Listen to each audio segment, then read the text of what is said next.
This lobster linguine is so incredible. You're gonna want more.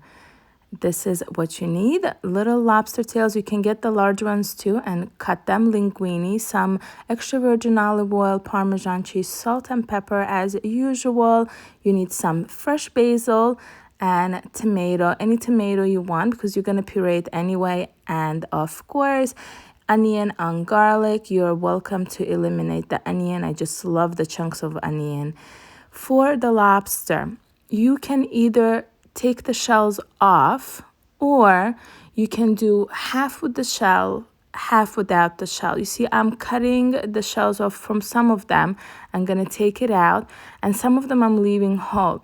I had this kind of lobster linguine in France, and I thought, oh my god, it was delicious. They left some of the shells on and some off, and I couldn't just there was just not enough of the lobster linguine, and I loved it. And I said, I'm going to recreate it when I get home. And finally, I did. You're going to cook your linguine as you cook any pasta, and you're going to make it al dente. If you don't know how to cook pasta, please just Google, and there are, I'm sure, easy instructions. After you clean your lobster, just give it a quick clean, because you're leaving the shell on some of them, and you don't really want to wash them. You want them to be pretty clean. I chop up my onions in huge chunks because I like that in my sauce. You absolutely don't have to do it, and you can keep the onion out of your sauce, but you need garlic for that incredible flavor. With extra virgin olive oil, try to use the highest quality olive oil you have. You're going to add the garlic and literally just cook it for 30-45 seconds. And then add the onion. You don't need color in these. You're just bringing out the flavor to build your sauce. The same with the onion. You're going to add a little salt into it. And also you have to add some sugar into the sauce because it's a bit acidic with the tomato.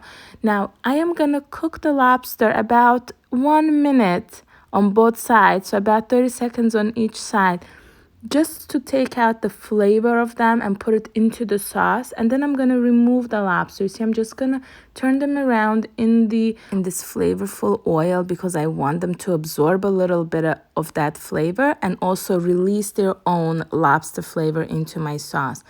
It's okay. We're going to put these back into the sauce later on after it is done. This whole process takes less than 20 minutes. It is so easy. So when your linguine is done cooking, your sauce will be also done. So start your sauce before you add your linguine into your hot boiling water, and add lots of pepper if you want. I love pepper in anything that is pasta related. And you see I added a little bit of sugar into it, and you don't need to overcook this. You want it to be super fresh. I am going to add chunks of basil. This is from my neighbor's garden. I love fresh basil in my sauces. You're going to remove them anyway. And we'll put the lobster back in to cook for just 2 minutes. Not a lot at all. And any sauce you have, put it back into there. And once your linguine is al dente and your sauce is coming together, you're going to start adding your pasta into your sauce just like that. And I didn't use the whole linguine. I used maybe 75% of it, and the rest I just left. This will comfortably serve 3 adults. It is a lot of food. And I like leaving the chunks of lobster tail like that because what's the fun of eating lobster if you're not going to get your hands dirty, if you're not going to get your hands all into that food?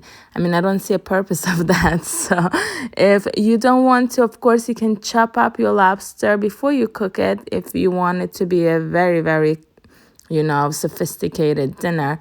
But I think it's fun to just grab the lobster with your hand and suck the meat out. But that's just my opinion. And it is so gorgeous. I finish it with a little bit of olive oil and some Parmesan, and I hope you love it.